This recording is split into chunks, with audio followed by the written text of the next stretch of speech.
Assalamualaikum warahmatullahi wabarakatuh. Perkenalkan saya Muhammad Salim Firdaus dari kelompok satu. Pada hari ini saya beserta teman-teman saya mau membawakan materi dari Cyber Ethics dan di kelompok satu ini ada Adrian Nurhensyah, Agung Darmawan, Muhammad Salim Firdaus, saya sendiri, Mary Andani, Nisha Aulia, Sigit Hairul Rahman, dan juga Yuliza Maulina. Next. Next. Di sini ada pengertian cyber. Cyber sendiri itu tindakan yang berkaitan dengan internet dan juga sistem komputer, serta informasi disebut dengan cyber. Istilah cyber berasal dari bahasa Inggris yang merupakan singkatan dari cybernetics atau ilmu komunikasi. Jika secara etimologi, cybernetics berasal dari bahasa Yunani atau cybernet yang artinya terampil dalam mengatur atau memerintah. Next. Di sini ada apa itu ethics dan juga apa itu cyber ethics. Etika berasal dari etos yang mempunyai arti yaitu karakter, watak, ataupun adat atau suatu perilaku yang dapat dinilai baik atau buruk yang dimiliki oleh individu maupun secara kelompok dan bisa dilakukan di dalam dunia IT maupun di luar dunia IT. Melakukan hal yang etis ini bisa sangat sulit jika dalam situasi-situasi tertentu atau bisa dibilang ada pro dan kontranya gitu dari kejadian-kejadian itu. Misalnya ada orang nyontek di ujian dan terus ketahuan, tapi orang tersebut tuh bohong dan bisa saja orang tersebut mengatakan bahwa dirinya ini tidak menyontek dan itu sudah termasuk pelanggaran etik. Tapi ada juga yang berkata jika berbohong demi kebaikan itu tidak akan menjadi masalah. Kayak yang penting nilainya ini bagus gitu, nggak apa-apa deh nyontek. Kayak ada suatu aturan dan etika yang berkaitan dengan menggunakan bantuan internet dan teknologi biasa disebut dengan cyber ethics. Secara umum, penggunaan internet ini bertanggung jawab terhadap perilakunya dalam menggunakan internet dan tujuannya adanya cyber ethics mengharapkan para pengguna internet dapat menggunakannya dengan sangat bijak serta tidak merugikan orang lain karena cyber ethics juga bisa mencerminkan perilaku seperti apa aslinya, apakah kita ini berperilaku baik atau buruk di media sosial yang kita miliki seperti melakukan komentar baik atau buruk di akun media sosial milik orang lain. Next. Di zaman sekarang pentingnya cyber ethics ini adalah di zaman sekarang yang sudah sangat berkembang ini, etika dunia maya menjadi hal yang sangat penting. Faktanya internet dimulai sebagai hutan tanpa hukum. Dan masih banyak orang yang percaya bahwa internet adalah tempat di mana hukum tidak berlaku. Tetapi cyber law semakin ke sini telah berkembang dan telah menggantikan persepsi khusus tentang dunia maya yang sebagai hutan tanpa hukum. Internet adalah tempat di mana sebagian besar aktivitas manusia secara langsung. Oleh karena itu, penting bagi kita untuk menghargai bahwa prinsip-prinsip di etika ini tuh yang mengatur tindakan dan perilaku manusia juga harus diterapkan secara setara di dunia nyata. Dan pada konteks ini, disiplin cyber ethics sudah berkembang yang memiliki hubungan dan keterkaitan secara langsung dengan cyber law. Cyber ethics sendiri adalah disiplin ilmu yang baru berkembang yang melihat aspek percabangan etika dan dampak dari tindakan perbuatan dan hal-hal yang dilakukan di dunia nyata. Next. Di sini ada contoh etika yang harus diterapkan. Pertama itu ada one-to-one communication, yang mana one-to-one communication ini adalah suatu komunikasi yang terjadi di internet pada satu individu dengan individu lainnya. Di sini ada etika dalam berkomunikasi dari contoh one-to-one. Yang pertama itu ada berbicara dengan sopan, meskipun ke teman, ke keluarga, atau ke orang tua, atau siapapun, kita harus tetap berbicara dengan sopan, meskipun itu di dunia nyata ataupun di dunia maya itu kita harus berbicara dengan sopan ataupun selalu bersikap dengan sopan dengan orang yang tidak dikenal. Terus yang kedua ini berhati-hati dengan menggunakan huruf kapital. Ini sebenarnya harus dijelasin banget karena huruf kapital ini bisa jadi salah persepsi bagi orang-orang yang nggak nggak ngerti maksudnya kita itu apa. Misalnya kita ini bertanya sesuatu di sebuah percakapan, misalnya lagi apa gitu, saya nanya gitu ke orang dan orang ini jawab apa, tapi apanya itu tuh di huruf kapital semua gitu. Jadi kan kesannya kita yang bacanya itu kayak dia ini tuh marah gitu ke kita. Jadi kita harus hati-hati dalam menggunakan huruf kapital. Terus yang ketiganya itu jika mempunyai sebuah akun di media sosial, berperilakulah seperti menjadi pribadi yang baik. Maksudnya ini kenapa harus kayak gitu? Karena di media sosial itu ada tempatnya orang-orang yang sangat apa ya dibilang itu tempat-tempatnya orang-orang yang udah melakukan banyak percakapan di internet gitu. Terus ya kita juga sebagai orang juga meskipun perilaku kita seperti itu jelek, kita harus melakukan yang terbaik di media sosial karena jika melakukan komentar buruk ke orang yang dikenal atau tidak dikenal itu bisa menimbulkan adanya masalah yang besar. Itu untuk one to many-nya sendiri atau one to many communication adalah suatu komunikasi yang terjadi di internet pada satu individu dengan beberapa orang. Contohnya itu kayak di grup, di channel YouTube atau di komentar-komentarnya atau di grup Telegram atau di mana gitu. Jadi one to many ini kita melakukan percakapan dengan banyak orang gitu. Justru di sini kita harus lebih berhati-hati karena yang balas komen kita itu nggak hanya satu, tapi bisa 10 atau 500 orang dan lain-lain dan tentunya harus lebih berhati-hati lagi jika kita komen di akun yang sudah memiliki centang biru kayak di Instagram, Twitter, atau TikTok gitu yang lainnya. Terus contohnya ini ya berhati-hati dengan kata yang akan kita tulis. Maksudnya itu yang sudah dijelaskan tadi di awal, komennya itu nggak hanya 10 sampai 500 orang, tapi bisa sangat lebih dari itu. Apalagi jika kita memberikan komentar yang sangat buruk itu ke akun centang biru, itu bisa aja mungkin jadi perdebatan antara kita dengan banyak orang. Kayak misalkan saya komen makanannya ini tuh jelek banget atau nggak enak, tapi banyak fans-fansnya itu yang setuju kalau makanannya itu enak, tapi ya, akhirnya saya sendiri yang malah diserang oleh fans-fansnya mereka. Terus yang kedua, baca dengan teliti apa yang kita baca. Ini kan contoh etika yang harus diterapkan banget ya. Misalnya contohnya tuh contoh etika yang harus diterapkan. Tapi karena kita bacanya nggak teliti, jadinya tuh contoh tika yang harus diterapkan gitu. Jadinya kayak tika ini mau nerapin apa gitu ke kita. Padahal kan kita harusnya bacanya nggak kayak gitu. Itu kalau untuk yang baca dengan teliti. Terus yang ketiga ini, jika terjadi perdebatan sebaiknya diselesaikan secara pribadi. Mungkin ada aja gitu orang yang punya masalah di dunia dunia maya atau sosial, mereka punya masalah dengan cara komentar-komentar yang gak baik, terus akhirnya dibalas-balasin gitu sama orang. Kan banyak kan orang yang suka julid gitu di beberapa akun sosial media. Karena dia julid, akhirnya dia dihujat oleh banyak orang dan bisa menjadi masalah besar. Apalagi berantemnya ini bukan di suatu percakapan pribadi, melainkan di sebuah komentar. Itu kan bisa jadi pusat perhatian gitu kan. Orang-orang malah orang yang nggak tahu apa-apa, tiba-tiba ikutan komen buat ngehujat dia. Itu bisa jadi permasalahan besar kalau nggak diselesaikan secara pribadi gitu. Next, di sini ada larangan penggunaan komputer. Yang pertama itu nggak boleh menggunakan komputer untuk kejahatan. Ini jelas banget.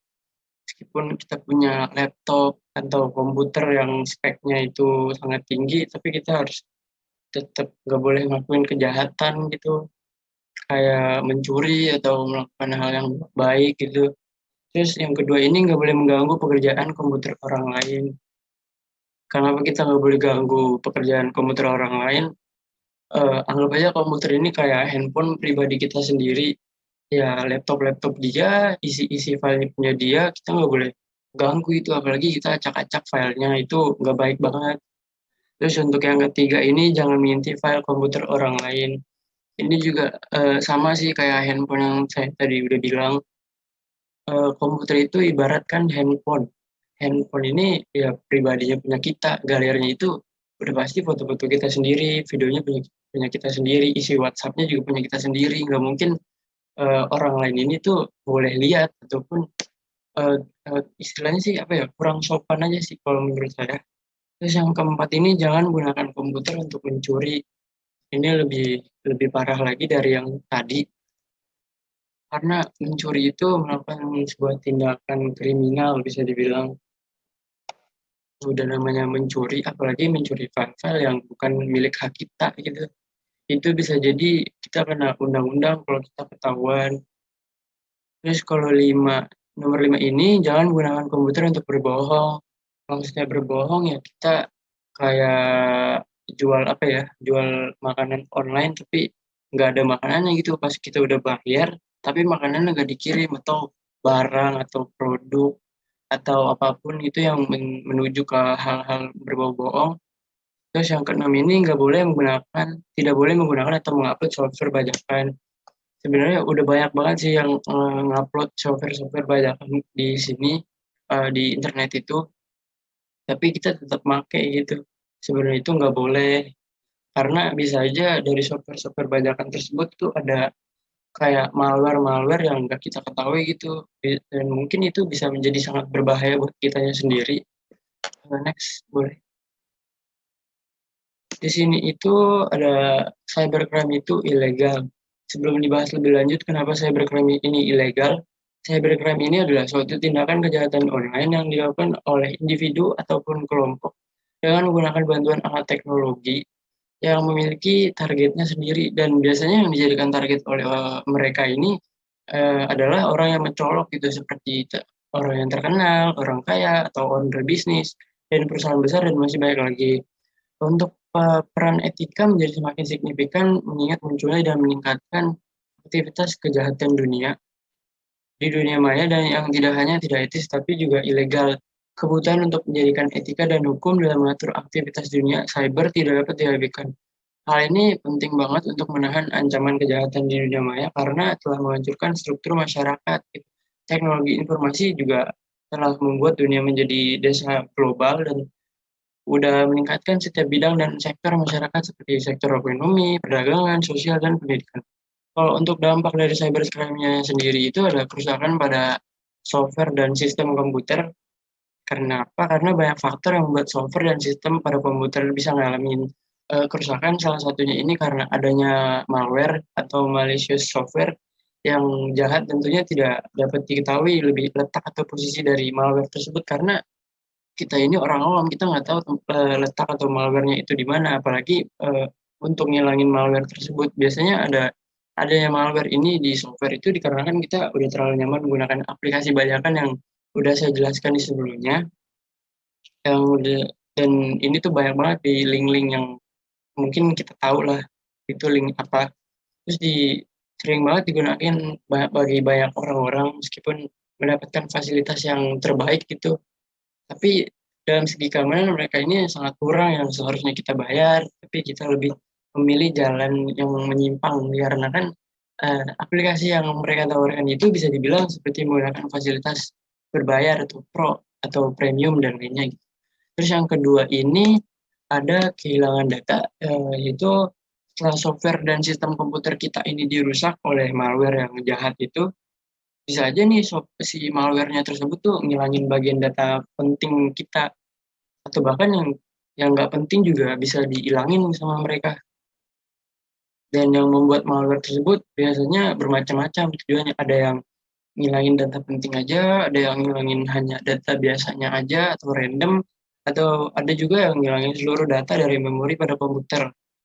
Terus yang ketiga itu reputasi kita ini terancam.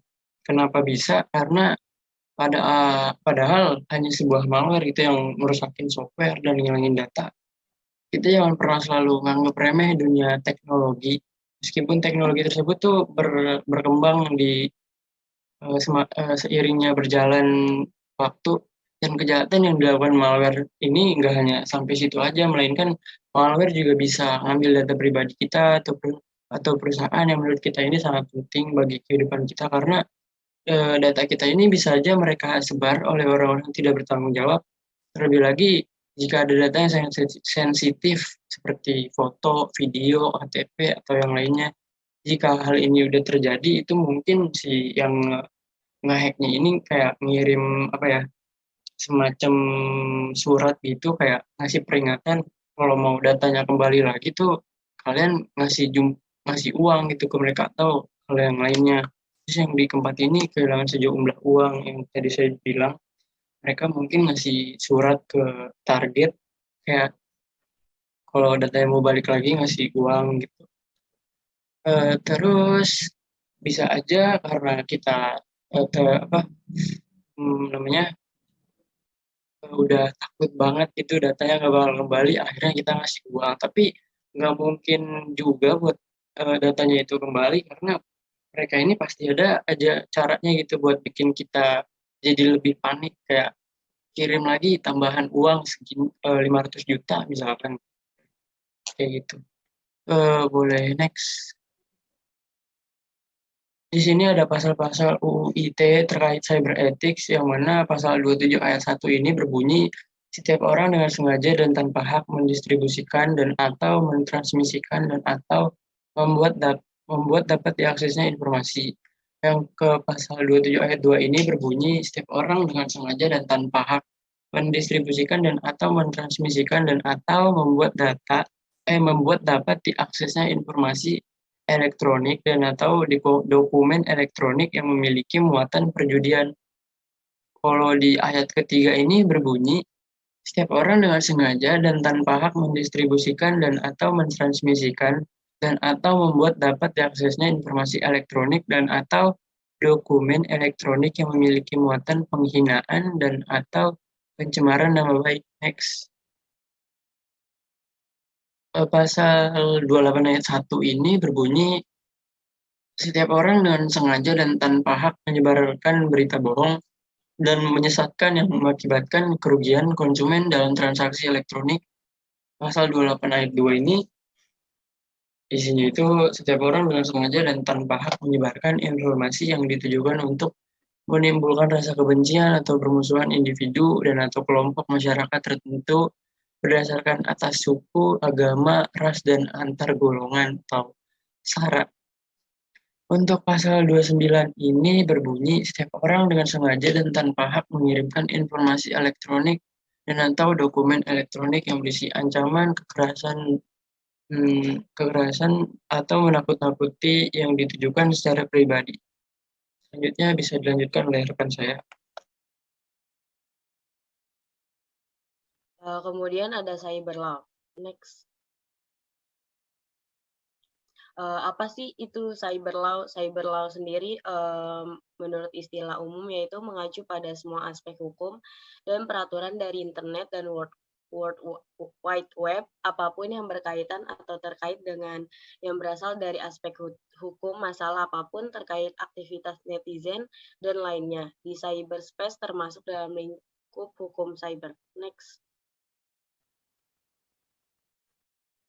Apa sih pentingnya cyber law? Diperkirakan pada tahun 2020 penggunaan kata sandi yang digunakan oleh manusia dan mesin di seluruh dunia akan tumbuh menjadi 300 miliar, meningkat dengan signifikan dan muncul di dunia maya memunculkan sejumlah masalah besar pada hukum, kebijakan, serta peraturan yang kompleks mengenai dunia maya atau cyberspace. Dan itulah alasan mengapa cyber law telah berkembang secara luas dalam 2 dekade terakhir ini. Amerika Serikat adalah negara pertama di bagian State of Utah yang mengesahkan cyber law. Setelah itu dimulai perjalanan panjang ketika berbagai negara muncul dengan UU nasional mereka yang berbeda tentang kerangka hukum dunia maya. Negara-negara selalu terinspirasi oleh UU model tentang perdagangan elektronik yang disahkan oleh Majelis Unistral Umum pada tahun 1997. Next. Tujuan dari cyber law yaitu sangat dibutuhkan karena kaitannya dengan upaya pencegahan tindak pidana maupun penanganan tindak pidana. Cyber law akan menjadi dasar hukum dalam proses penegakan hukum terhadap kejahatan-kejahatan dengan sarana elektronik dan komputer, termasuk kejahatan pencucian uang dan kejahatan terorisme. Dengan kata lain, cyber law diperlukan untuk menanggulangi kejahatan cyber. Next. Selanjutnya akan dijelaskan oleh rekan saya.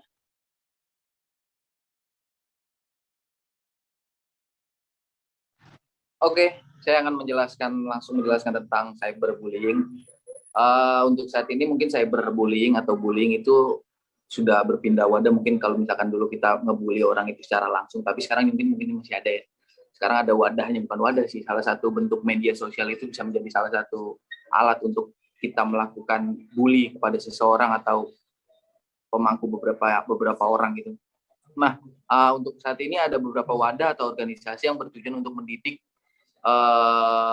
beberapa stakeholder yang dimana ekosistemnya itu pendidikannya tentang tantangan besar yang dihadirkan oleh cyberbullying sebagai fenomena baik itu siswa, pemuda, orang tua, guru, sekolah, perguruan tinggi dan juga universitas yang dimana disebut dalam keamanan online yaitu disebut dengan CICB yaitu Center Against Cyberbullying. Jadi itu sebagai wadah yang dimana membantu beberapa stakeholder untuk menyelesaikan fenomena ini yaitu cyberbullying. Next.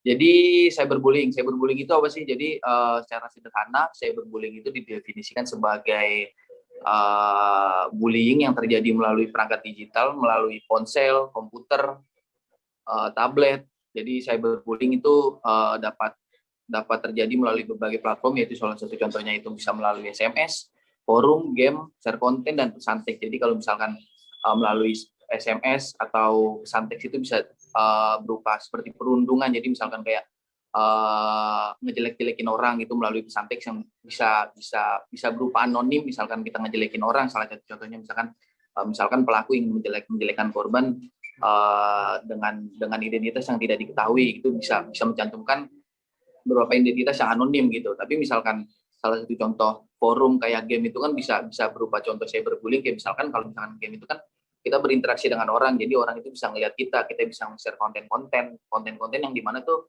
target korban kita tuh belum tahu nih, misalkan dia itu sudah di atas umur yang pas buat menerima konten itu atau belum gitu. Jadi beberapa hal itu harus dipahami. Jadi kira-kira begitu. Jadi banyak sekali media-media yang sekarang tuh memiliki dampak negatif mungkin ya untuk para pelaku yang dimana mereka melancarkan aksinya itu melalui media-media ini, salah satunya kelima contoh ini. Next.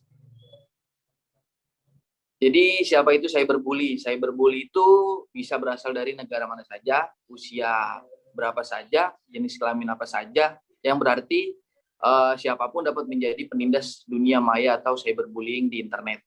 Jadi cyberbullying juga dilakukan dalam berbagai bentuk. Jadi salah satu contohnya itu ada 5 contoh di sini. Yang pertama itu memposting segala jenis konten yang mempermalukan korban. Jadi misalkan pelaku ini ingin meng-share beberapa konten yang dimana dalam arti si korban tidak menyetujui bahwa konten tersebut harus di-share gitu. Tanpa persetujuan berarti kan memberikan dampak bahwa mental si korban itu bisa jatuh gara-gara konten tersebut bisa berakibat fatal, mungkin dalam tanda kutip konten-konten yang bersifat 18 plus gitu, kira-kira begitu. Terus yang kedua itu menguntit melalui ponsel atau laptop. Jadi bisa diartikan itu seperti stalking. Jadi misalkan seperti apa ya, itu menguntit itu bisa dikatakan sebagai cyberbullying karena dalam beberapa case problem itu mungkin pelaku itu mencoba untuk meminjam itu, salah satunya mungkin yang pernah saya temui ya, itu pelaku itu meminjam beberapa device daripada korban itu dan mereka mencari-cari beberapa info yang dimana informasi itu dapat membuat si korban itu jatuh mentalnya dengan cara karena informasi itu tidak seharusnya untuk disebar gitu. Terus yang ketiga itu ancaman pornografi anak.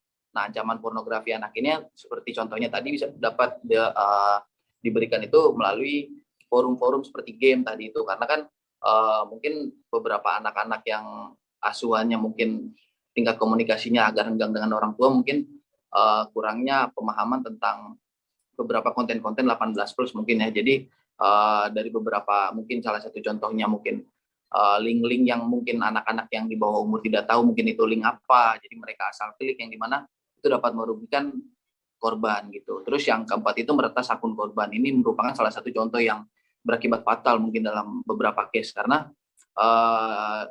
dalam beberapa case mungkin akun-akun korban itu menyimpan beberapa informasi yang dimana informasi itu tidak seharusnya untuk disebarluaskan. Jadi ini merupakan kejahatan yang seharusnya dapat dicegah dan diberhentikan gitu melalui beberapa dukungan melalui orang tua, terus melalui teman-teman, organisasi, dan tentunya mungkin kalau mungkin kejahatan sudah kelewatan batas itu mungkin dalam beberapa case yang pernah ada trending itu mungkin harus dilaporkan ke beberapa pihak berwajib, polisi contohnya.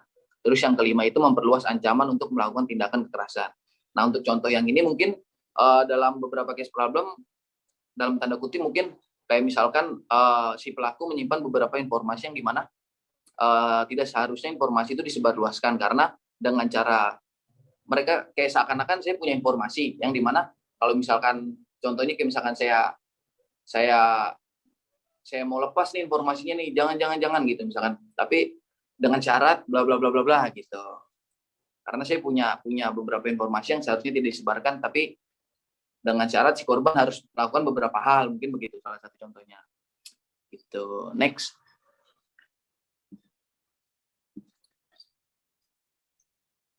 Tanda-tanda cyberbullying. Tanda-tanda cyberbullying dalam beberapa contoh mungkin di sini ada 6. Yang pertama itu menghindari sekolah, terus mengubah suasana hati dan perilaku, penarikan diri. Ya mungkin ini secara umum karena dalam beberapa hal yang saya temui, mungkin dalam hal itu korban itu yang pasti mereka akan merasa bahwa dirinya itu kesepian. Terus mereka merasa bahwa dirinya itu yang paling salah dalam beberapa orang gitu, karena dengan cara mereka mendapatkan pressure yang begitu kuat karena beberapa mungkin aib atau gimana, jadi mereka mengalami mental yang down gitu. Jadi mengakibatkan bahwa mereka itu menghindari beberapa diskusi dengan teman atau kegiatan sosial ekstrakurikuler mungkin yang lainnya. Oleh karena itu beberapa organisasi dan dukungan orang tua dan juga teman-teman sangat dibutuhkan untuk para korban daripada cyberbullying ini. Nah, cyberbullying ini sebenarnya adalah fenomena di mana orang yang korban mengalami sejumlah perasaan negatif seperti kebingungan, ketidakpuasan, kerentanan, penghinaan, dan lain-lain. Terkadang siswa yang diintimidasi merasa seolah-olah seluruh dunia tahu apa yang sedang terjadi dengannya. Nah itu dia, karena kadang kan kayak seakan-akan seluruh dunia tahu nih bahwa informasi yang tidak seharusnya disebarluaskan sudah tahu, jadi kayak saya salah banget gitu, kira-kira begitu. Next. Ini suicidal tendencies, yaitu salah satu konsekuensi daripada cyberbullying, yaitu kecenderungan bunuh diri. Ini merupakan salah satu efek yang paling fatal, karena dari kecenderungan bunuh diri ini mungkin menjadi salah satu pilihan terakhir daripada korban untuk menyelesaikan masalah, yaitu dengan cara bunuh diri. Padahal secara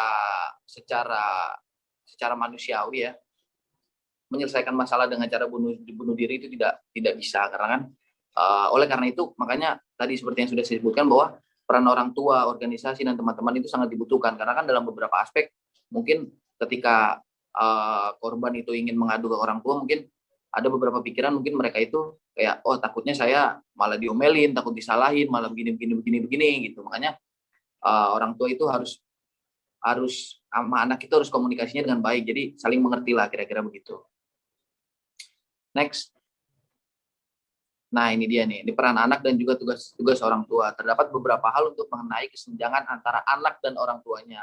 Nah itu kesenjangan antara anak dan orang tuanya itu yang mengakibatkan bahwa mungkin dalam beberapa hal itu anak cenderung takut untuk cerita kepada orang tua, karena itu tadi mungkin takut diomelin, mungkin takut malah disalahin, padahal yang seharusnya anak itu butuh dukungan dan support system yang dimana kita harus mendukung nih, bahwa seakan-akan korban ini tuh sebagai posisi orang yang benar, karena mereka itu kan korban perundungan yang dimana pelaku itu harus diberikan sanksi dan tidak dibebas luaskan gitu. Jadi terlalu banyak memakan korban gitu. Jadi peran orang tua itu sangat benar-benar diperlukan gitu. Oke, next.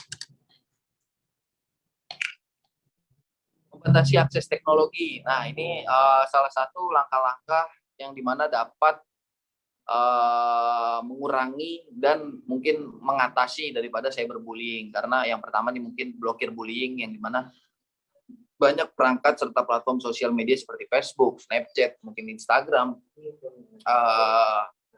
Twitter dan lain-lain memiliki pengaturan yang dimana dapat memblokir para pengguna lainnya. Jadi kayak misalkan dalam beberapa case itu misalkan ada akun anonim yang dimana mereka suka menyebar konten-konten yang dimana tanda kutip negatif mungkin, atau perundungan, ngejelek-jelekin orang gitu, ngejelek-jelekin korban. Nah itu bisa menjadi salah satu solusi yang dimana untuk blokir akun itu, atau bisa diaktif akun untuk membatasi atau mengatasi daripada mental daripada korban itu sendiri gitu. Next. Nah, ini yang terakhir ini, kapan anak menjadi seorang pembuli. Kadang kan dalam beberapa hal itu orang tua mungkin tahu bahwa anaknya menjadi seorang korban bully. Jadi tapi dalam beberapa hal ada juga orang tua yang tahu bahwa anaknya itu sebagai pembuli atau tidak tahu bahwa anaknya menjadi seorang pembuli gitu. Karena kan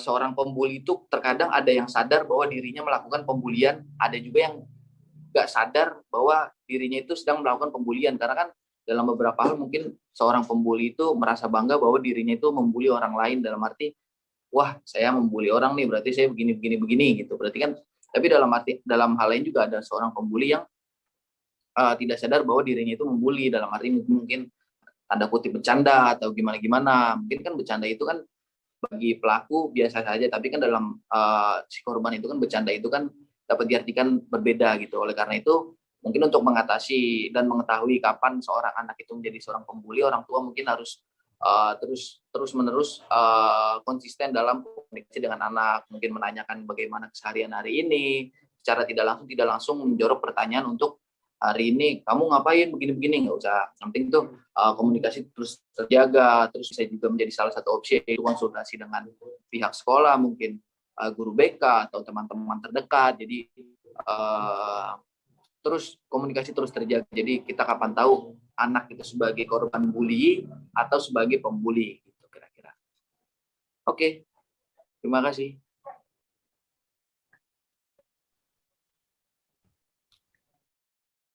Oke, selanjutnya di sini ada cyber society. Yang pertama definisinya. Cyber adalah sebuah singkatan dari cybernetics yang berarti adalah sebuah realitas virtual yang diciptakan oleh teknologi komputer dalam arti luas.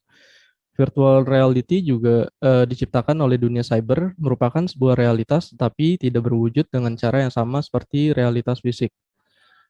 Cyber society berarti semua aspek masyarakat modern yang terkait dengan ruang cyber dan dipengaruhi olehnya. Saat ini semua sektor masyarakat di seluruh dunia sudah menjadi bagian dari dunia cyber. Bahkan tanpa komputer atau ponsel dalam kehidupan pribadi, ruang cyber ada di mana saja dan kapan saja, melalui satelit, teknologi informasi, perkiraan cuaca, pengumpulan data besar, produksi pangan, sistem kesehatan, dan lain-lain. Nah, kalau di Indonesia ini, cyber society biasanya ditunjukkan oleh masyarakat dengan kebutuhan akan informasi yang tinggi. Walaupun hanya seputar kabar terbaru misalnya tentang para artis, sampai kebutuhan informasi ilmu pengetahuan, sosial, politik, kayak gitu. Sumber informasi ini ya semakin banyak dan juga sulit dikontrol, mulai dari pemberitaan media massa yang resmi dalam skala lokal dan nasional, sampai informasi berita melalui sosial media seperti Twitter, Facebook, Instagram, WhatsApp, dan sebagainya. Nah, hal ini juga menyebabkan filterisasi informasi yang berupa fakta, opini, atau hoaks itu menjadi sangat sulit. Secara umum, cyber etik ini juga mengacu pada perilaku yang bertanggung jawab di internet. Sama seperti kita diajarkan untuk selalu bertanggung jawab dalam kehidupan sehari-hari dengan contoh seperti jangan mengambil apa yang bukan milikmu, dan juga jangan membahayakan orang lain. Kita juga harus bertindak secara bertanggung jawab di dunia cyber. Rules dasarnya adalah jangan melakukan sesuatu di dunia maya yang kamu anggap salah atau ilegal dalam kehidupan sehari-hari.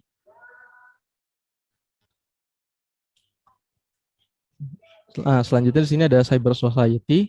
Cyber society merupakan kondisi masyarakat yang tercipta sebagai konsekuensi akibat perkembangan teknologi informasi dan komunikasi, khususnya internet. Cyber society ini juga tidak dibatasi oleh wilayah dan ruang. Seseorang yang secara individu berada di berbagai daerah dapat menjadi komunitas yang aktif berkomunikasi, bahkan melakukan aktivitas nyata melalui grup di media sosial. Cyber society ini juga bisa dibilang sebuah kehidupan masyarakat yang tidak dapat secara langsung diindra melalui panca indera manusia, tetapi dapat dirasakan dan disaksikan sebagai sebuah realitas sebagai akibat perkembangan teknologi informasi dan juga komunikasi. Nah, lalu ada dampak dari cyber society itu sendiri. Dalam kehidupan nyata ini, pengaruh daripada cyber society ada yang bersifat positif maupun yang bersifat negatif. Yang pertama, ada dampak positif dari cyber society. Yang pertama mempermudah berkomunikasi, lalu yang kedua memudahkan dalam memperoleh informasi yang kita inginkan, yang ketiga mempermudah dalam bertransaksi dan dapat memanfaatkannya sebagai lahan bisnis. Dan yang keempat, dan dalam bidang hukum, cyber society bisa digunakan untuk membuktikan suatu kasus yang berhubungan dengan keaslian barang bukti, entah video, foto, dan sebagainya. Nah, yang kelima, sebagai alat untuk mempromosikan diri. Lanjut, dampak negatifnya. Yang pertama, ada pornografi melalui dunia cyber. Yang kedua, ada pembobolan kartu kredit yang semakin marak terjadi. Dan juga ada penculikan yang berawal dari dunia cyber. Nah, selanjutnya ada cyberspace. Apa itu cyberspace? Perkembangan teknologi informasi telah menciptakan sebuah ruang baru yang bersifat artifisial dan maya, yaitu cyberspace. Nah, ruang baru ini telah mengalihkan berbagai aktivitas manusia seperti di politik, sosial, ekonomi, kultural, spiritual, bahkan seksual. Dari dunia nyata ke dunia maya yang dikenal dengan dunia tanpa batas, sehingga apapun yang dapat dilakukan di dunia nyata ini, kini kita juga dapat dilakukan dalam bentuk artifisialnya atau dalam cyberspace ini. Sebuah migrasi besar-besaran kehidupan manusia tampaknya tengah berlangsung, yaitu migrasi dari jagat nyata ke jagat maya, dari kehidupan ruang nyata menuju kehidupan ruang maya. Migrasi kemanusiaan ini telah menimbulkan perubahan besar dalam cara setiap orang menjalani dan memaknai kehidupannya. Cyberspace ini juga menciptakan sebuah kehidupan yang mungkin nantinya sebagian besar akan dibangun seluruhnya oleh model kehidupan yang dimediasi secara mendasar oleh teknologi. Sehingga berbagai fungsi alam kini sudah diambil alih oleh substitusi teknologinya yang disebut sebagai kehidupan artifisial. Nah, kita juga pastinya sering mendengar kata cyberspace, tapi kita tidak tahu apa arti dari kata cyberspace itu sendiri. Nah, cyberspace itu berakar dari kata Latin yaitu kubernan yang artinya menguasai atau menjangkau. Sedangkan kata cyberspace pertama kali digunakan oleh William Gibson dalam novel fantasi ilmiahnya yaitu Neuromancer yang terbit pada tahun 1984. Nah, dia juga menggambarkan midspace dan cyberspace itu seperti koin uang logam. Midspace sebagai dunia nyata dan cyberspace ini sebagai dunia maya, sehingga keduanya itu tidak dapat dipisahkan. Kata ini sendiri juga dipopulerkan oleh Bruce Sterling dan juga John Perry Barlow. Nah, selanjutnya ada dampak dari cyberspace itu sendiri. Yang pertama ada dampak positif. Yang pertama sebagai media komunikasi. Nah, media komunikasi itu merupakan manfaat internet yang paling banyak digunakan di mana setiap pengguna internet ini dapat berkomunikasi dengan pengguna lainnya di seluruh dunia. Yang kedua sebagai media pertukaran data dengan menggunakan email, newsgroup, FTP, dan www atau World Wide Web, jaringan situs-situs web, para pengguna internet di seluruh dunia dapat saling bertukar informasi dengan cepat dan murah. Yang ketiga sebagai media untuk mencari informasi atau data. Perkembangan internet yang pesat menjadikan www sebagai salah satu sumber informasi yang penting dan akurat. Yang keempat, sebagai manfaat komunitas. Internet ini membentuk masyarakat baru yang beranggotakan para pengguna internet dari seluruh dunia. Dan dalam komunikasi ini, pengguna internet biasanya dapat berkomunikasi, mencari informasi, berbelanja, melakukan transaksi bisnis, dan sebagainya. Karena sifat internet ini yang mirip dengan dunia kita sehari-hari. Maka internet ini juga biasanya sering disebut sebagai cyberspace atau virtual world. Nah, selanjutnya ada dampak negatif. Yang pertama itu ada pornografi. Anggapan yang menyatakan bahwa internet itu identik dengan pornografi memang tidak salah. Dengan kemampuan penyampaian informasi yang dimiliki internet, pornografi pun merajalela. Untuk mengantisipasi hal ini, biasanya para produsen browser ini melengkapi program mereka dengan kemampuan untuk memilih jenis homepage yang dapat diakses. Nah, di internet ini biasanya terdapat gambar-gambar pornografi dan kekerasan yang bisa mengakibatkan dorongan kepada seseorang untuk bertindak kriminal. Yang kedua ada violence and gore. Nah, kekejaman dan kesadisan ini juga banyak ditampilkan karena dari segi bisnis dan isi pada dunia internet ini tidak terbatas. Maka para pemilik situs ini biasanya menggunakan segala macam cara agar dapat menjual situs mereka, salah satunya dengan menampilkan hal-hal yang bersifat tabu atau misalnya kayak gore atau violence begitu. Selanjutnya yang ketiga ada penipuan. Di penipuan ini memang merajalela di bidang manapun. Internet pun tidak luput dari serangan penipu. Cara yang terbaik adalah kita itu tidak mengindahkan hal ini atau mengkonfirmasi informasi yang kita dapatkan pada penyedia informasi tersebut. Jadi kita tidak gampang untuk terhasut atau masuk ke dalam penipuan tersebut. Yang keempat ada carding, karena sifatnya yang real time atau langsung. Carding ini biasanya digunakan dengan cara belanja dengan menggunakan kartu kredit eh, sebagai cara yang paling banyak digunakan dalam dunia internet. Nah, para penjahat internet pun paling banyak melakukan kejahatan dalam bidang ini. Dengan sifat yang terbuka, para penjahat mampu mendeteksi adanya transaksi yang menggunakan kartu kredit online dan juga mencatat kode kartu yang digunakan. Lalu selanjutnya mereka akan menggunakan data yang mereka dapatkan ini untuk kepentingan kejahatan mereka. Dan yang kelima ada perjudian. Dampak lainnya adalah meluasnya perjudian. Dengan jaringan yang tersedia, biasanya para penjudi juga tidak perlu pergi ke tempat khusus untuk memenuhi keinginannya untuk berjudi. Kita ini sebagai mahasiswa hanya perlu menghindari situs seperti ini karena umumnya situs perjudian ini tidak agresif dan memerlukan banyak persetujuan dari pengunjungnya. Selain banyaknya dampak dari cyberspace, ada pun manfaat dari cyberspace itu sendiri.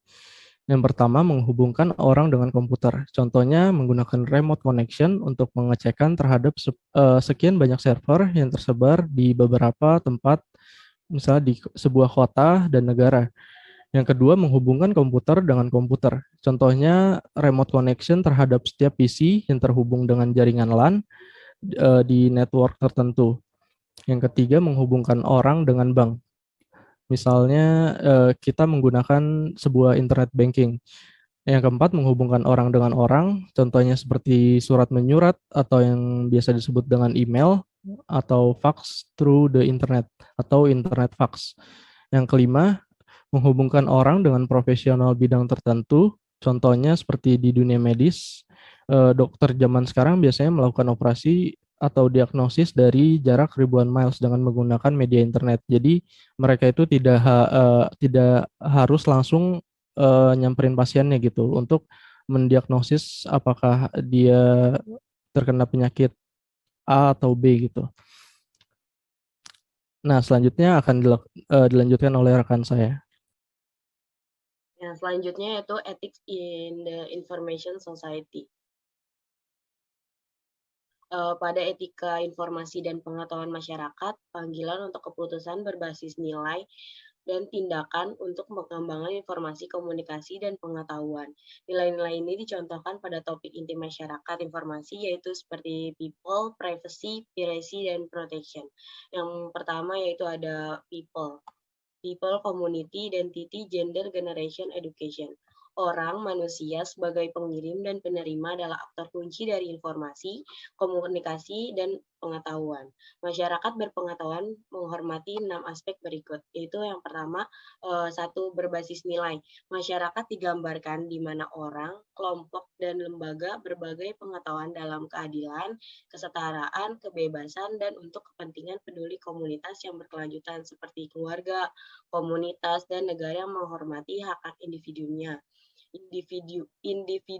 tetapi juga masyarakat yang memperkuat persatuan, yang juga menghormati keragaman budaya, bahasa, pandangan dunia, agama, sistem ekonomi, dan politik.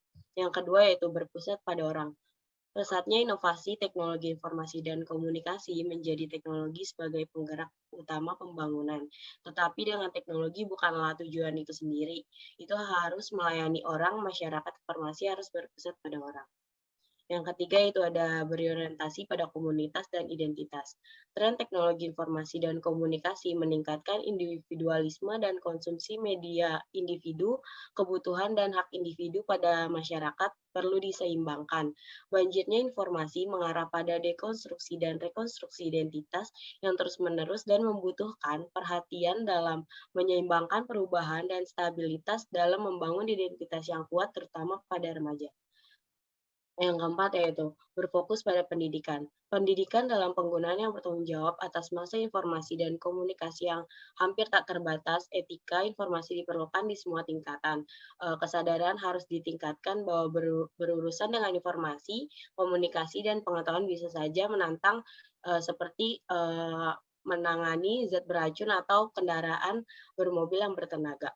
Oleh karena itu, pendidikan itu penggunaan etis dan transformasi pribadi dari informasi tersebut menjadi pengetahuan bagi masyarakat yang sangat penting. Instrumen adalah edukasi dalam konsumsi media kritis termasuk penggunaan media sosial. Yang keempat yaitu berfokus pada pendidikan. Pendidikan dalam penggunaan yang bertanggung jawab atas masa informasi dan komunikasi yang hampir tak terbatas. Etika informasi diperlukan di semua tingkatan. Kesadaran harus ditingkatkan bahwa berurusan dengan informasi, komunikasi, dan pengetahuan bisa menantang dengan menangani zat beracun atau mengendari mobil yang bertenaga. Oleh karena itu, pendidikan untuk penggunaan etis dan transformasi pribadi dari informasi tersebut menjadi pengetahuan bagi masyarakat menjadi sangat penting. Instrumennya adalah edukasi dalam konsumsi media kritis termasuk penggunaan media sosial. Yang kelima yaitu berorientasi gender. Kesetaraan gender dalam akses informasi, komunikasi, pengetahuan, dan pengambilan keputusan merupakan dimensi penting dari masyarakat dan inklusif dan berpusat pada manusia. Ini termasuk memastikan kesetaraan dalam representasi perempuan di tingkat tinggi dan pengambilan keputusan di teknologi informasi dan komunikasi. Yang keenam yaitu sensitif terhadap generasi, yaitu keaksaraan komputer pada orang tua yang sangat penting untuk partisipasi mereka dalam masyarakat dan untuk pertukaran antar generasi. Next. Yang kedua itu ada privacy, dignity, data mining, and security. Privacy sendiri itu adalah hak asasi manusia, bukan konsep komersial. Ancaman terhadap privasi terus bermunculan, terutama pada sektor komersial dan keamanan serta jejaring sosial. Keseimbangan yang wajar perlu dicapai antara privasi dan kebutuhan keamanan. Pemerintah harus mampu melindungi keamanan publik, namun perang cyber dapat mengancam keamanan publik. Perusahaan dalam mengejar keuntungan harus menghormati privasi individu. Jika tidak, masyarakat informasi menjadi masyarakat pengawasan dan kita berada di lereng licin menuju hilangnya kebebasan mendasar. Next. Kemudian ada UU ITE yang mengatur hak privasi dan data pribadi, yaitu Undang-Undang Nomor 19 Tahun 2016 tentang Informasi dan Transaksi Elektronik atau UU ITE, bahwa kecuali ditentukan oleh peraturan perundang-undangan, pengguna setiap informasi melalui media elektronik yang menyangkut data pribadi seseorang harus dilakukan atas persetujuan orang yang bersangkutan. Dan mengenai perlindungan hukum bagi yang melanggar hak tersebut diatur dalam pasal 26 ayat 2 UU ITE yang berbunyi yaitu setiap orang yang dilanggar haknya sebagaimana dimaksudkan pada ayat 1 dapat mengajukan gugatan atas kerugian yang ditimbulkan berdasarkan undang-undang ini. Next. Yang ketiga adalah piracy intelektual properti cybercrime. Pembajakan adalah masalah lama dengan wajah elektronik baru. Pembajakan dapat menjadi ancaman eksistensial terhadap model bisnis yang ada untuk pembuatan dan penggunaan konten yang inovatif. Pembajakan dapat terjadi calon pengguna melihat konten itu terlalu mahal. Jadi yang sebelumnya Valen jelaskan, pembajakan itu kan bisa sama orang besar, sama orang-orang penting, misalkan sama akun-akun yang verified. Namun pada era sekarang ini nggak hanya orang-orang yang verified atau orang-orang penting, bahkan di lingkungan sekitar kita ada aja kasus hack account yang mana akunnya itu bakalan digunain untuk penjualan seperti smartphone, tapi dalam hal untuk menipu. Terus kemudian pembajakan akun media sosial atau akun pribadi menjadi tidak pidana atau cybercrime yang melanggar UU ITE. Pada pasal 32 ayat 1, Undang-Undang ITE menyebutkan bahwa setiap orang dengan sengaja dan tanpa hak atau melawan hukum dengan cara apapun, mengubah, menambah, mengurangi, melakukan transmisi, merusak, menghilangkan, memindahkan, menyembunyikan suatu informasi elektronik atau dokumen elektronik milik orang lain atau milik publik akan ada ancaman hukumannya. Setiap orang yang memenuhi unsur sebagaimana yang melanggar, yaitu pada pasal 32 ayat 1 tindak pidana dengan pidana penjara paling lama 8 tahun atau dengan denda paling banyak yaitu 2 miliar rupiah. Next. Yang keempat ada protection children and young people. Melalui akses ke internet di komputer, telepon pintar, dan tablet, kaum muda terhubung satu sama lain dan masyarakat yang lebih luas dengan cara yang sebelumnya tidak terbayangkan. Sebuah generasi anak-anak dan remaja telah tumbuh dewasa di mana dunia digital dianggap remeh. Namun demikian, adanya kekhawatiran bahwa anak-anak, remaja, dan dewasa muda mungkin menghindari resiko dan bahaya tertentu, termasuk eksploitasi seksual, kurangnya anonimitas, dan potensi kecanduan jaringan sosial. Seperti sudah dijelaskan di cyberbullying yang sudah dijelaskan oleh Kak Agung Darmawan, bahwa peran anak dan peran orang tua itu sangat penting, di mana peran orang tua itu harus bisa membatasi anak dalam bermedia sosial, dan anaknya sendiri harus bisa membatasi dirinya masuk ke ranah yang tidak baik atau negatif yang bisa membawa dirinya itu menjadi pribadi yang tidak baik. Selanjutnya akan dilanjutkan oleh rekan saya. Selanjutnya itu ada blockchain ethics. Sebelum menyelami etika blockchain, penting untuk kita memahami apa sebenarnya blockchain. Blockchain adalah serangkaian catatan data yang dikelola oleh suatu kelompok komputer yang di dalamnya tidak dimiliki oleh satu entitas apapun. Berbagai blok data ini diamankan dan juga diikat satu sama lain dengan menggunakan prinsip kriptografi. Sebuah rangkaian catatan data yang dikelola oleh sebuah sistem komputer di mana di dalamnya tidak dimiliki oleh entitas apapun. Kriptografi merupakan sebuah prinsip yang digunakan untuk mengikat dan mengamankan berbagai blok data yang terdapat di dalamnya.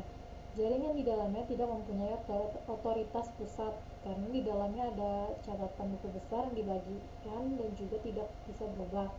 Seluruh informasi yang ada di dalamnya terbuka untuk siapa saja untuk mereka yang ingin melihatnya. Selanjutnya ada anonimitas dan privasi blockchain. Blockchain tidak diatur dengan hebat. Kesepakatan anonimitas telah membuatnya menjadi kapal favorit untuk pembayaran ke penjahat dunia maya dan negara bangsa yang diembargo, yang mengelak lembaga keuangan tradisional melalui mata uang kripto. Ada juga perdebatan hebat tentang munculnya ransomware dan bagaimana teknologi blockchain di balik mata uang kripto dapat berkorelasi langsung dengan peningkatan kejahatan dunia maya. Ini penting, namun untuk dicatat bahwa ransomware pertama kali dimulai pada tahun 1989 dengan pengiriman floppy disk, dan bahkan hari ini penjahat dunia maya masih menggunakan cara lama, yaitu dengan menggunakan metode CD dan stick USB yang terinfeksi untuk mendistribusikan ransomware. Jadi untuk sementara mata uang kripto mungkin membuatnya lebih mudah untuk dibayar secara elektronik. Ransomware bukanlah produk sampingan dari teknologi blockchain, tetapi bukan efisiensi baru yang digunakan penjahat dunia maya di perusahaan kriminal. Dengan blockchain, individu diberi transaksi bersifat anonim, meskipun beberapa perusahaan seperti Chainalysis telah mengambil langkah untuk membantu perusahaan dan individu yang terkena kejahatan dunia maya dan penipuan. Melacak transaksi di blockchain Bitcoin untuk mengidentifikasi pelaku jahat. Perusahaan-perusahaan ini mampu mengungkapkan struktur organisasi penjahat dunia maya, dan ketika dana ditransfer ke mata uang fiat, ada kemungkinan mengungkapkan nama asli atau alamat IP-nya.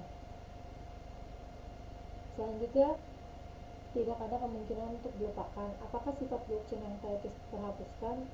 Sebelum General Data Protection Regulation GDPR di Eropa, ada pertanyaan tentang apakah kita memiliki hak untuk dilupakan atau tidak. Hak individu untuk menentukan perkembangan hidupnya secara otonom. Tetapi sekarang dengan GDPR dan privacy data serupa, setidaknya yang dilaksanakan, bagaimana fungsi hak untuk dilupakan dalam blockchain? Jawabannya sederhana, yaitu tidak. Dengan blockchain, setelah transaksi dicatat, itu tidak akan pernah bisa dihapus. mengarah ke kemungkinan konfrontasi dengan persyaratan GDPR untuk dipatuhi dengan permintaan untuk dilupakan. Dengan buku besar yang tak terhapuskan, tidak ada kemungkinan untuk menghapus data, sehingga memparafrasekan pepatah lama, apa yang terjadi di blockchain tetap di blockchain. Estonia sebagai bagian dari inisiatif masyarakat informasi telah dilaksanakan teknologi blockchain sebagai cara bagi pemerintah untuk menjamin integritas catatannya dan kartu identitas digital. Kartu ID memberikan warga Estonia mengakses berbagai layanan seperti perawatan kesehatan, keuangan, dan pemungutan suara. Tapi ini telah menimbulkan pertanyaan tentang bagaimana seorang individu mengontrol identitas digital mereka untuk melindungi data. Ini penting dari sudut pandang etis bahwa ketika identitas digital yang dibuat, perawatan data diambil untuk hanya menyediakan subset data yang diperlukan untuk penyedia layanan. Selanjutnya ada blockchain untuk voting. Saat pemerintah berpikir untuk menerapkan blockchain pada pemungutan suara untuk bertarung penipuan dan korupsi, apa yang terjadi jika blockchain berhenti menjadi anonim dan catatan pemilihan terbuka untuk umum tidak dapat dihapus? Itu keputusan West Virginia untuk menggunakan blockchain dalam pemilihan paruh waktu telah menghadapi banyak kritik dari pakar keamanan pemilu yang khawatir bahwa penggunaan blockchain sebenarnya dapat memperkenalkan keamanan baru, kerentanan sebagai catatan tidak akan dilindungi saat sedang ditransmisikan ke blockchain pemungutan suara, sehingga tidak ada jaminan bahwa datanya akan akurat atau tidak juga dalam perjalanan. Dan apa yang akan terjadi bertahun-tahun di jalan jika informasi pemilih menjadi dapat diakses publik? Bagaimana dapat warga negara yakinkan bahwa suara pribadi mereka tidak akan dipublikasikan? Jika pemerintah akan menerapkan teknologi blockchain untuk digunakan di pemungutan suara, mereka harus mengambil langkah-langkah signifikan untuk memastikan privasi suara dan menjaga kebebasan suara yang bebas dan demokratis. Selanjutnya ada blockchain untuk pelacakan perdagangan dan transparan. Banyak ide di balik penggunaan blockchain untuk mengarah pada yang lebih baik. Praktik bisnis yang lebih etis seperti dalam penerapan blockchain dalam industri berlian atau penambangan. Beavers, dunia produsen berlian terbesar, berencana untuk meluncurkan blockchain di seluruh industri untuk membantu melacak berlian sejak diambil dari tanah dan setiap kali mereka berpindah tangan. Implementasi blockchain di industri berlian akan membantu mengurangi berlian perdagangan serta mencegah kemampuan batu sintesis untuk diklaim sebagai natural, tetapi perusahaan blockchain sendiri menghadapi skeptisme yang meningkat dari etika bisnis mereka sendiri karena penipuan initial coin offering terus berkelanjut untuk menjadi berita utama. Pengusaha blockchain yang tidak etis telah kabur dengan 1 miliar dalam investasi di ICO yang menyebabkan ketidakpercayaan yang besar terhadap perusahaan blockchain berpartisipasi dalam ICO. Faktanya, penipuan ICO mencapai sedemikian tinggi sehingga Komisi Sekuritas dan Pertukaran As atau SEC meluncurkan ICO palsu untuk membantu mengajari investor cara lebih baik untuk mendeteksi investasi blockchain yang curang. Komunitas blockchain harus mempertimbangkan untuk bergabung untuk membantu para penipu di tengah-tengah mereka jika mereka tidak melakukannya. Ingin melanjutkan perjuangan di masa depan untuk menjadi bisnis yang dapat dipercaya dan ketika selama ICO palsu terus menjadi berita utama, industri blockchain secara keseluruhan akan digoncangkan buruk di kelompok. Selanjutnya ada energi blockchain, dampak pada lingkungan. Dampak lingkungan dari teknologi blockchain juga tidak boleh diabaikan. Transaksi blockchain bergantung pada algoritma kompleks yang membutuhkan sejumlah besar daya kemampuan atau hash tergantung pada jumlah dan kecepatan perhitungan yang harus dilakukan akan meningkat jumlah sumber daya yang dibutuhkan. Penambangan blockchain adalah energi intensif, tugas dan karena teknologi lebih banyak diadopsi, itu akan membutuhkan lebih banyak kekuatan pemrosesan dan konsumsi energi yang lebih banyak, seperti harga Bitcoin meningkat. Begitu pula minat untuk menambang mata uang kripto, dan sebagai hasilnya, Bitcoin blockchain mengkonsumsi energi sebanyak 159 energi dunia bangsa. Konsumsi energi penambangan Bitcoin blockchain telah mencapai ketinggian sedemikian rupa sehingga diharapkan untuk menggunakan 0,5% dari energi dunia pada akhir 2018. Meskipun ada dorongan untuk memiliki lebih efisiensi dan energi hijau, blockchain masih sangat bergantung pada pasokan energi tradisional di banyak area. Bahkan beberapa daerah sudah mulai berhenti mengizinkan perusahaan untuk menggunakan teknologi blockchain, khususnya operasi penambangan mata uang kripto, karena peningkatan daya yang besar konsumsi entitas ini dan kekhawatiran pada perusahaan listrik tidak akan mampu memasak listrik yang cukup untuk konsumen biasa. Selanjutnya akan dilanjutkan oleh rekan saya. Selanjutnya kita masuk law, cyber ethics and technology. Next. Pertama, technologies needs standards, rules, regulation. Revolusi industri keempat adalah masa depan yang berkembang di masa sekarang. Ini adalah istilah yang digunakan untuk menggambarkan teknologi yang menghubungkan dunia digital, fisik, dan biologis. Teknologi ini termasuk artificial intelligence, blockchain, dan bioengineering untuk tujuan praktis dan fungsionalitas.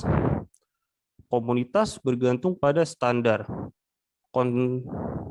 Konsorsium Global Legal Blockchain adalah contoh pemangku kepentingan utama dalam industri hukum pekerja menuju aturan untuk standarisasi tata kelola dan penerapan teknologi terkait rantai blok dan sistem hukum global.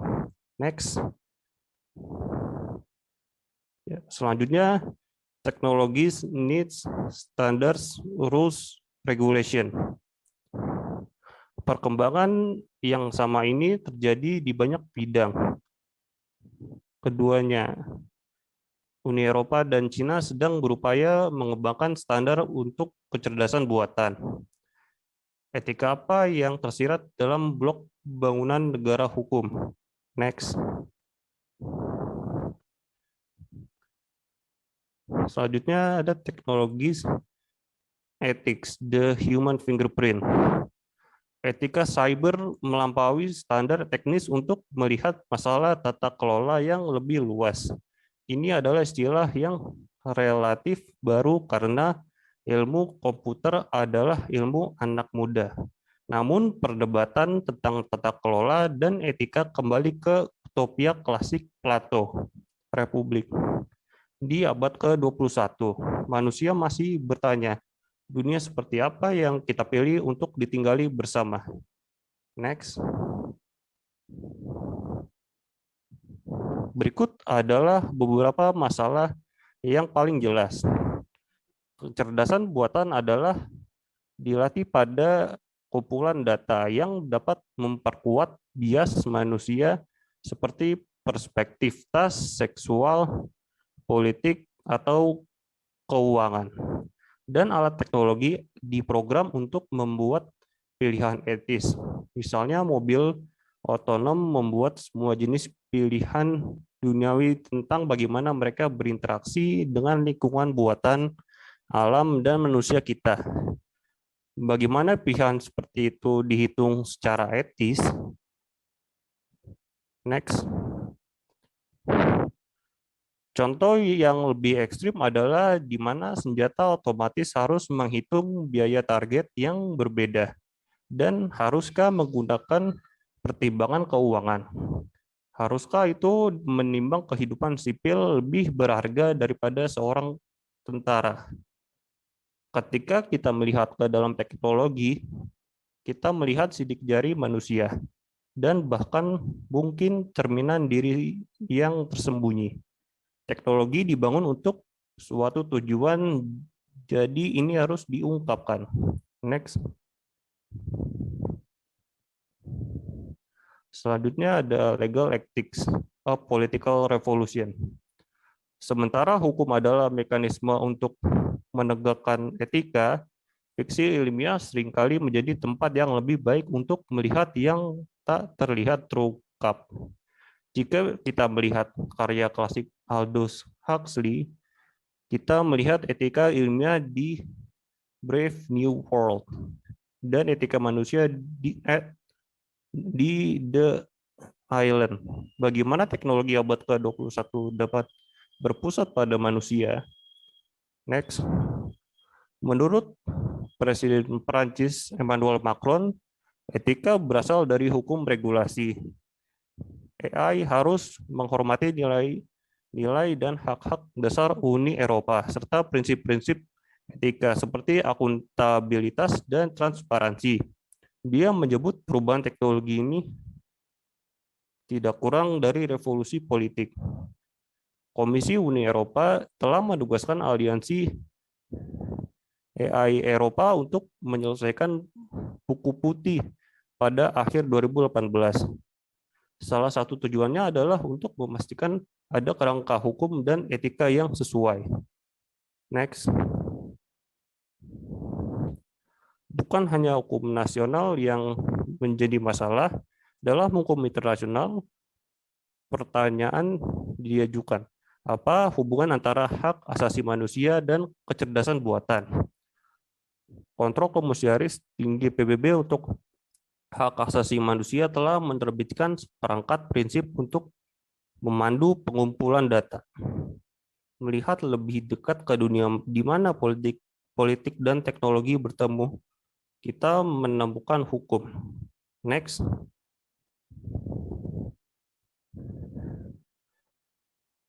Selanjutnya ada Law, Autonomous Law, Private Regulatory System. Hukum dan sistem hukum mungkin memainkan peran dalam menciptakan dan menegakkan etika, namun sangat lambat dan itu sendiri sedang terganggu oleh teknologi untuk memecahkan masalah fungsional dalam hukum. Ada banyak panggilan untuk membentuk sistem regulasi swasta. Misalnya, perusahaan akan bersaing untuk menciptakan perangkat regulasi yang inovatif. Pasar ini akan diawasi oleh pemerintah untuk memastikan kepentingan publik. Next. Melangkah lebih jauh menuju hukum otonom, rantai blockchain menawarkan prospek Lex Cryptographica sebagai sistem hukum otonom yang menjalankan sendiri. Jaringan kontrak pintar yang mengeksekusi tindakan dari kode yang diprogram ini tidak kurang lebih etis. Menurut SE, karena ini tergantung pada cara kerjanya. Dubai Future Foundation dan Dubai Courts of the Future sedang merintis perkembangan di bidang ini. Next. Selain standar teknis, etika dasar jaringan blockchain atau teknologi konsumen apapun adalah pengungkapan, misalnya pengguna yang menggunakan jaringan terdesentralisasi tahu apa yang mereka setujui. Gagasan hukum sebagai kode terkait dengan gagasan hukum logika, tetapi selalu ada nilai-nilai yang tersembunyi di bawahnya. Next. Model sistem hukum di dunia barat bersifat individualis. Hal ini paling fasih ditangkap dalam tes klasik oleh J.S. Mill on Liberty. Perilaku manusia dalam masyarakat kita bebas dengan batasan-batasan yang terbatas, misalnya perilaku yang merugikan. Etika dasar kepatuhan terhadap hukum mungkin merupakan standar yang sangat rendah, karena teknologi menciptakan kode etik yang tidak terlihat. Ini adalah masalah yang perlu dipertimbangkan oleh semua masyarakat. Dengan hukum yang mengatur teknologi dan teknologi yang mengganggu hukum, dari mana seharusnya etika berasal? Satu-satunya jawaban ada di dalam diri manusia, baik yang diekspresikan dalam seni, teknologi, sastra, filsafat, agama, atau hukum. Dan masyarakat apapun yang ingin kita ciptakan melalui alat-alat ini. Next. Baik, terima kasih. Selanjutnya saya akan membacakan contoh kasus yang terkait dengan cyber etik yang ada di Indonesia. Next. Yang pertama, ada kasus Indra Kents, penipuan berkedok binary option. Laki-laki tampan dan kaya atau biasa disebut crazy rich, sekaligus influencer dengan followers 1,6 juta. Saat ini dia berasal dari Medan, yang dikenal sebagai Indra Kesuma atau akrab disapa sebagai Indra Kents. Indra adalah lulusan Teknik Universitas Prima Indonesia pada tahun 2018. Berbagai pekerjaan sudah dilakukan oleh Indra seperti ojek online, sales toko bangunan, sopir taksi, bekerja di toko handphone, sampai mengamen dari kafe ke kafe. Dan nama Indra Kents ini kembali viral, tetapi viral bukan karena kekayaannya, melainkan Indra terlibat dalam kasus penipuan berkedok trading binary option bernama Binomo. Diketahui ada 8 orang yang melaporkan Indra ke Badan Reserse Kriminal atau Bareskrim. Next. Nah, kasus Indra Kents ini saat ini diselidiki oleh polisi. Jakarta, CNN Indonesia 8 Februari 2022. Polisi bakal memanggil Crazy Rich Medan Indra Kesuma alias Indra Kents untuk diminta keterangan atas laporannya terhadap salah satu korban aplikasi trading Binomo, Maru Nazara, terkait dugaan pencemaran nama baik. Setiap laporan tentu akan diproses. Nanti akan dijadwalkan pemanggilan terhadap Indra Kents sebagai korban, kata Zulfan kepada wartawan Selasa 8 Februari 2022. Setelah keduanya diperiksa akan kasus yang mereka laporkan, Indra diketahui juga berstatus sebagai terlapor atas laporan dari para korban aplikasi Binomo di Bareskrim Polri. Atas dasar ini, Zulfan menuturkan Polda Metro Jaya bakal berkoordinasi dengan Bareskrim Polri terkait penanganan laporan ini, dan Zulfan mengklaim ke polisi akan melakukan penegakan hukum secara adil, baik laporan di Bareskrim Polri maupun Polda Metro Jaya. Next.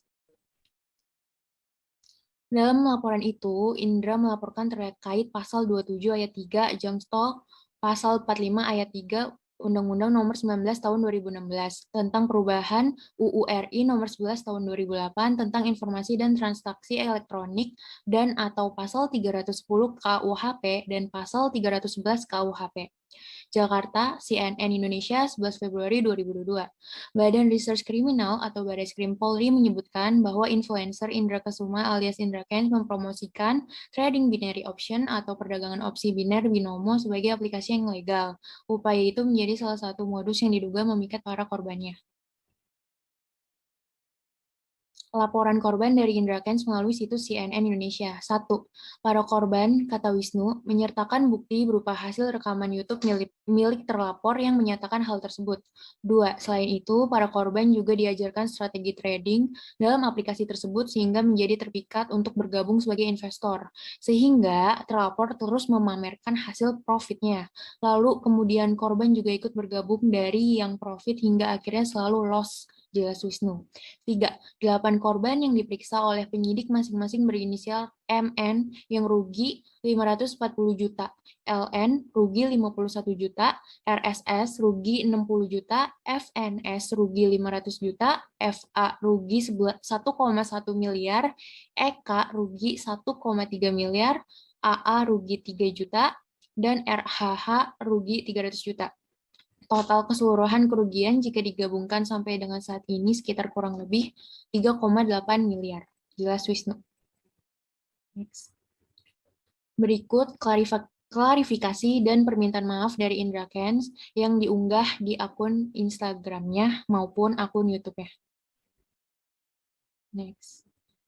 Lalu, selain dari contoh kasus Indra Kents, terdapat kasus lain di Indonesia, seperti contohnya kasus Wildan, yaitu peretasan situs SBY. Di tanggal 9 Januari 2013, situs SBY yang memiliki domain www.presiden.sby, info ini diserang oleh hacker bernama Wildan Yani Ansari. Dia adalah lulusan Sekolah Teknik Menengah atau STM, jurusan Teknik Sipil, dengan tanpa latar belakang ilmu teknologi informasi atau sejenisnya. Wildan belajar meretas secara otodidak atau belajar sendiri. Sebagai tersangka, dan Wildan melakukan peretasan terhadap situs itu sendirian. Dan panggilan untuk hacker tersebut adalah Jember Hacker Team, tetapi Wildan mengatakan bahwa ia bekerja sendiri, dan itu hanyalah nama kelompok yang dibuat sendiri olehnya. Kasus Wildan, penangkapan dan pasal untuk Wildan. Wildan akhirnya ditangkap di tempat kerjanya dan bekerja sebagai administrator di CV Surya Infotama yang memiliki usaha warung telekomunikasi atau wartel, sekaligus warung internet atau warnet yang berlokasi di daerah Jember, Jawa Timur, Jumat 25 Januari 2013. Lalu dari penangkapannya, Wildan mengaku hanya iseng meretas situs Presiden SBY. Wildan terancam pasal 22 huruf B UU nomor 36 1999 tentang telekomunikasi. Dengan pasal tersebut, Wildan terancam hukuman pidana penjara 6 tahun atau denda 600 juta dan juga dinilai melanggar pasal 46 ayat 1, 2, 3 JO pasal 30 ayat 1, 2, 3 serta pasal 48 ayat 1 pasal 32 ayat 1 UU nomor 11 tahun 2008 tentang internet dan transaksi elektronik (TIT). Pasal ini mengancam Wildan dengan hukuman penjara 6-10 tahun serta dengan mencapai 5 miliar. Next. Menurut praktisi IT yang menjaga keamanan situs tersebut, insiden ini hanya reroute atau pengalihan alamat saja. Jadi istilah yang tepat itu bukan dihack karena statusnya sendiri yang beralamat www.presidenri.go.id tidak apa-apa. Hanya domainnya saja yang diganti, ujar Made dalam percakapan telepon dengan Kompas Tekno Senin 4 Februari 2013. Selain dari contoh kasus yang ada di Indonesia, terdapat pula contoh kasus dari luar negeri. Yang pertama adalah kasus fake shutdown di iPhone untuk memata-matai penggunanya. Nah, para peneliti telah mengungkapkan teknik baru di mana malware di iOS dapat bertahan pada perangkat yang terinfeksi dengan memalsukan proses penonaktifannya atau memasukkan HP yang telah dimatikan, sehingga tidak mungkin untuk menentukan secara fisik apakah iPhone mati atau tidak. Penemuan ini dijuluki sebagai no reboot. Julukan ini berasal dari perusahaan keamanan seluler Jacobs yang menemukan bahwa mungkin untuk memblokir dan kemudian mensimulasikan operasi reboot iOS, menipu pengguna untuk percaya bahwa telepon telah dimatikan, tetapi pada kenyataannya masih hidup. Next. Perusahaan yang berlokasi di San Francisco menyebutkan sebagai Ultimate Persistence Book yang tidak dapat ditambal karena tidak mengeksploitasi persistence book sama sekali, hanya mempermainkan pikiran manusia. Jadi, persistent book itu adalah serangan terhadap iOS yang permukaan serangannya agak terbatas dan dilakukan secara terus-menerus. Ini dilakukan dengan menyuntikkan kode yang dibuat khusus di ketiga daemon iOS, yaitu in-call service, springboard, dan backboard, untuk berpura-pura mati dengan menonaktifkan semua isyarat audiovisual yang terkait dengan perangkat yang dihidupkan, termasuk layar, suara, getaran, indikator kamera, dan touch feedback. Next. Berikut adalah contoh proses saat mematikan iPhone. Jadi, pertama di bagian in-call service, mereka mengirim pemberitahuan shutdown melalui VBS System Service, lalu Springboard di sini menerima pemberitahuan dan melanjutkannya ke proses shutdown.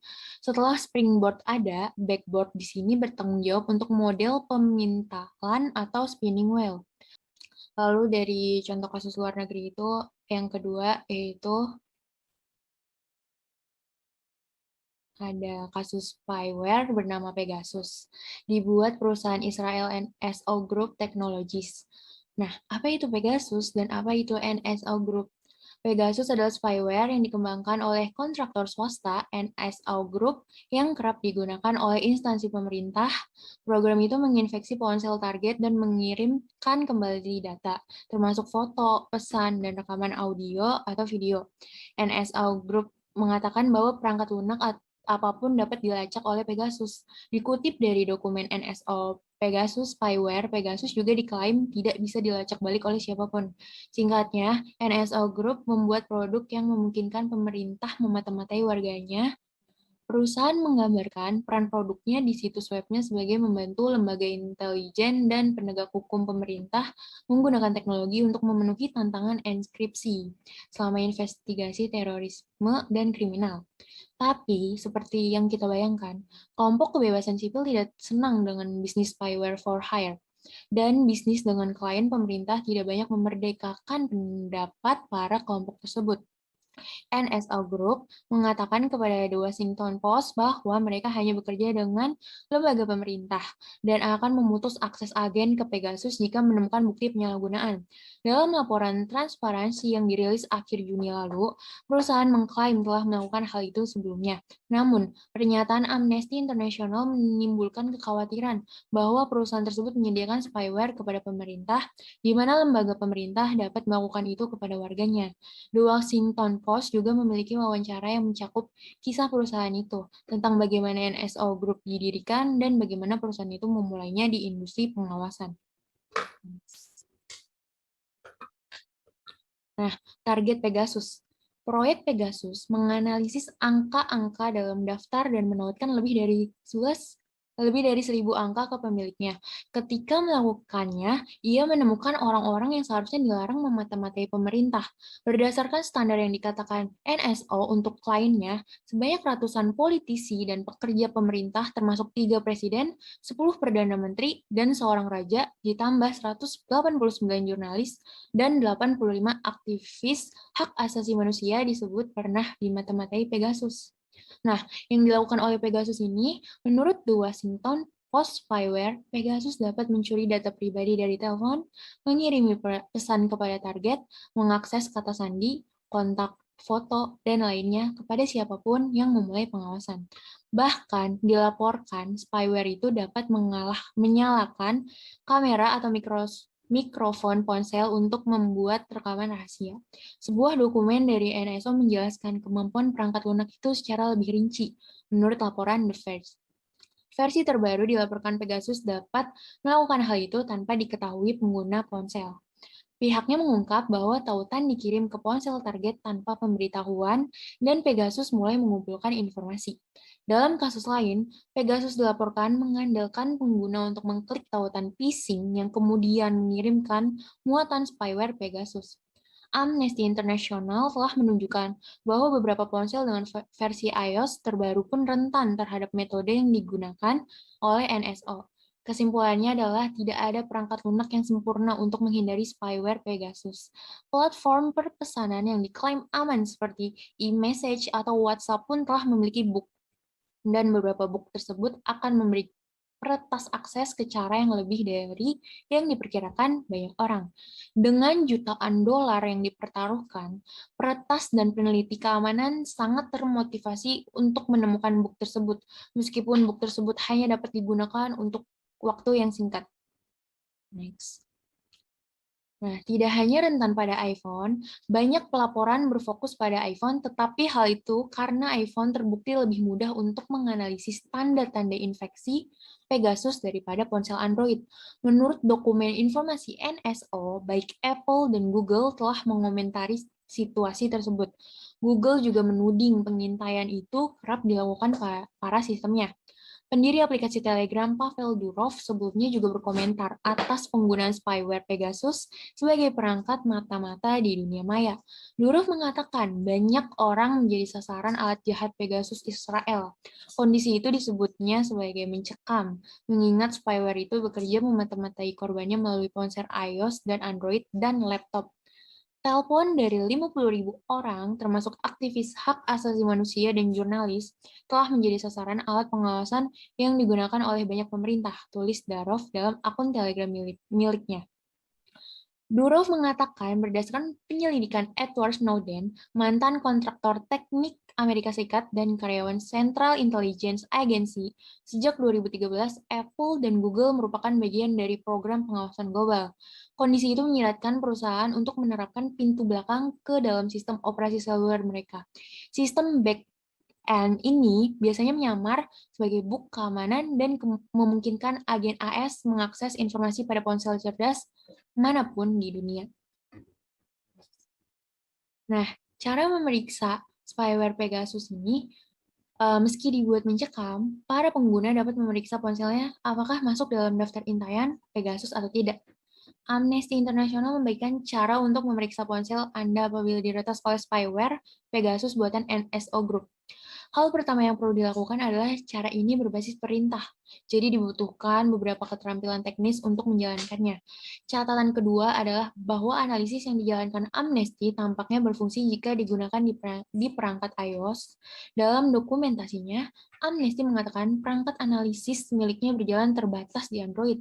Amnesty International merilis Mobile Verification Toolkit atau MVT yang dapat diunduh gratis. Software itu merupakan alat modular yang menyederhanakan proses untuk menganalisis data dari perangkat Android dan iOS, khususnya untuk mengidentifikasi potensi jejak mata-mata.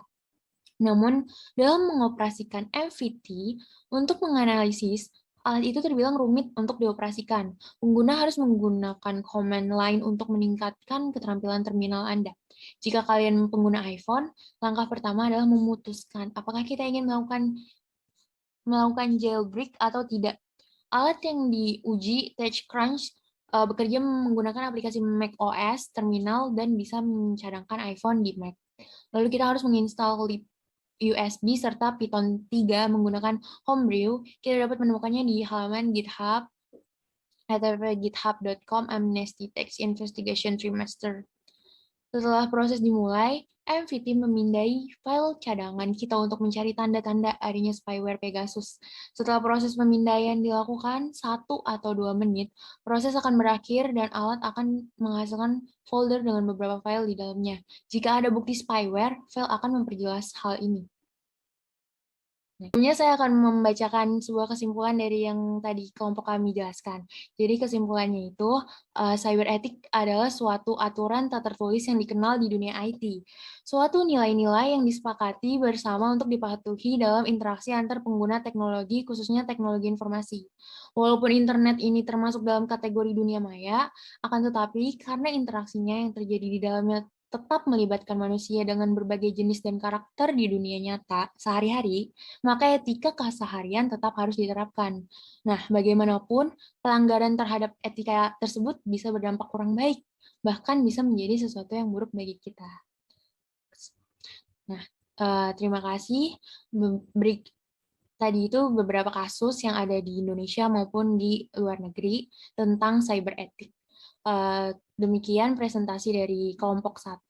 Kurang lebihnya mohon maaf. Wassalamualaikum warahmatullahi wabarakatuh.